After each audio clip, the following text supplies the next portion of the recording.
होशेय संदेष्ट्याचे पुस्तक. दक्षिणेकडील यहुदापासून विभक्त झाल्यानंतर सुमारे 200 वर्षांनी होशेय इस्रायलच्या उत्तरेकडील राज्यात राहत होता, ज्याला तो कधीकधी एफ्राईम किंवा याकोब म्हणतो. पहिले राजाची गोष्ट आठवा. इस्रायलमधील सर्वात वाईट राजांपैकी एक यराबाम दुसरा याच्या कारकिर्दीत होशेयाला देवाच्या वतीनं बोलण्यासाठी पाचारण करण्यात आलं होतं.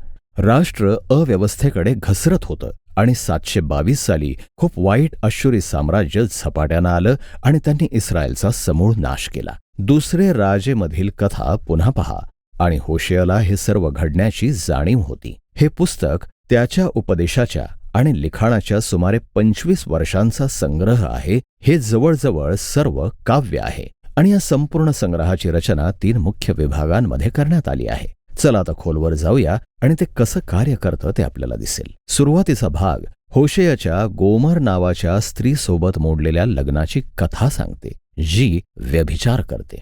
आता हे पूर्णपणे स्पष्ट नाही की लग्नाच्या आधी किंवा लग्नाच्या नंतर गोमरनं इतर पुरुषांबरोबर लैंगिक संबंध ठेवले, परंतु त्यांना लग्नामधून 3 मुलं होती आणि मग सगळं काही विस्कळीत झालं.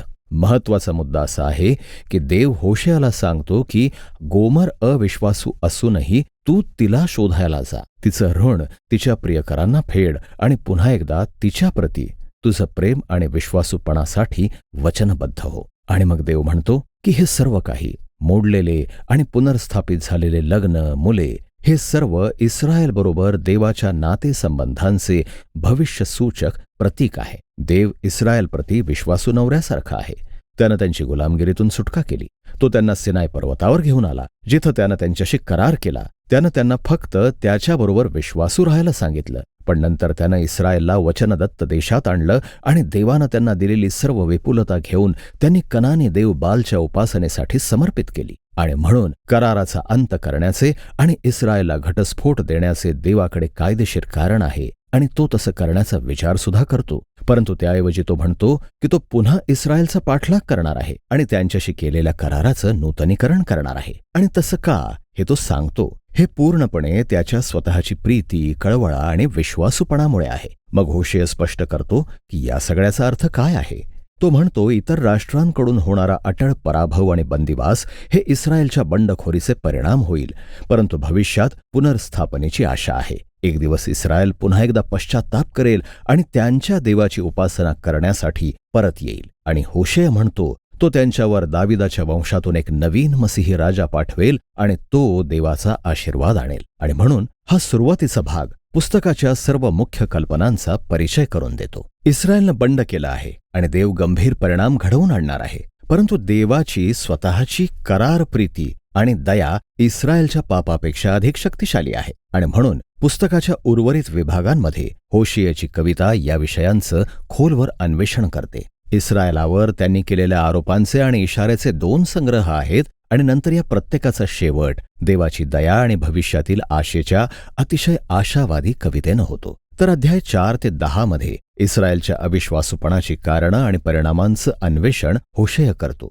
तो खूप वेळेस म्हणतो की इस्रायलमध्ये सर्व ज्ञान आणि देवाच्या समजुतीचा अभाव आहे. जाणून घेणं याचा इब्री शब्द याडा असा आहे. तो केवळ बौद्धिक क्रियाशीलतेपेक्षाही अधिक आहे. हे वैयक्तिक नातेसंबंधात्मक ज्ञानाचे वर्णन करते.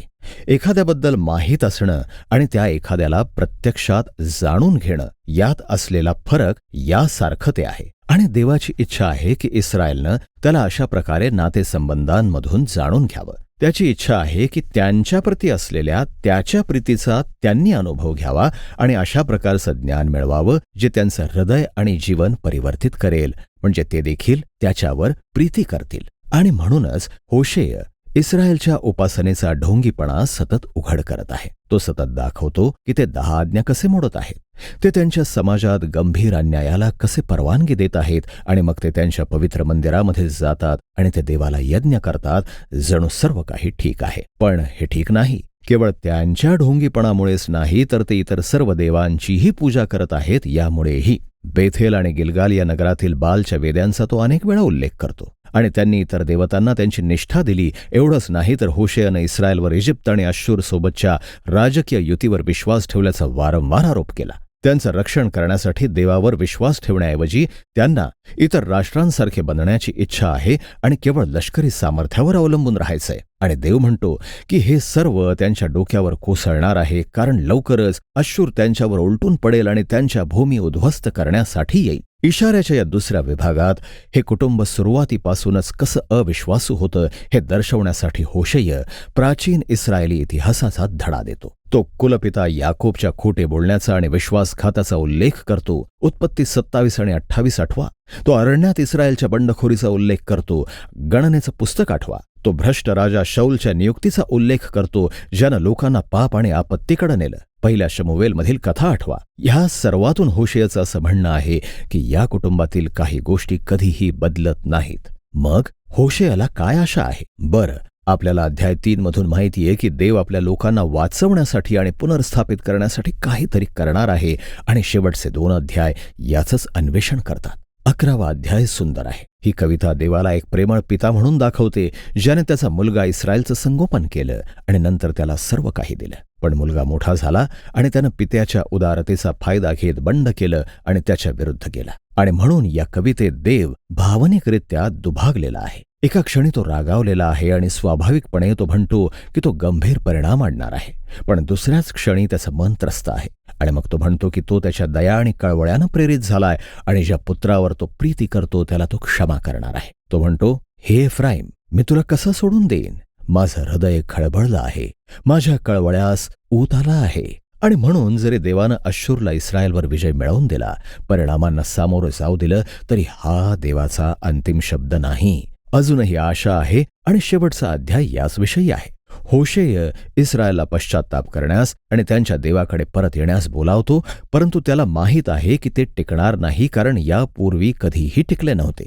आणि देव म्हणतो की एके दिवशी तो त्यांना वाटेवर आणेल आणि त्यांच्यावरती मोकळ्या मनाने प्रीती करील. देव या नवीन बरे झालेल्या इस्रायलचं वर्णन एक हिरवागार वृक्ष म्हणून करत आहे, ज्याची मुळं खोल जातील आणि शाखा रुंद वाढलेल्या असतील आणि ते सर्व राष्ट्रांना सावली आणि फळ देतील. देवानं अब्राहमाला दिलेल्या अभिवचनाची ही प्रतिमा आहे की इस्रायल राष्ट्रांसाठी आशीर्वाद बनणार आहे. आणि देव म्हणत आहे, जर असं कधी होणार असेल तर मानवी हृदयातील खोल भग्नता आणि पापी स्वार्थीपणा दुरुस्त करण्यासाठी देवाच्या कृपेची आणि आरोग्यदायी सामर्थ्याची कृती आवश्यक असेल, ज्यामुळे देवाचे लोक त्याची प्रीती प्राप्त करू शकतील आणि परत त्याच्यावर प्रीती करू शकतील. देवानं हे करण्याचं अभिवचन दिलं आहे. आता ही कविता संपल्यानंतर आपल्याला पुस्तकातील अगदी शेवटचे शब्द सापडतात. ते एक जोडलेल्या टिपेसारखे आहेत. ते कदाचित होशेयाच्या कविता गोळा करणाऱ्या लेखकाकडून आले असतील आणि आता तुमच्याशी म्हणजेच वाचकांशी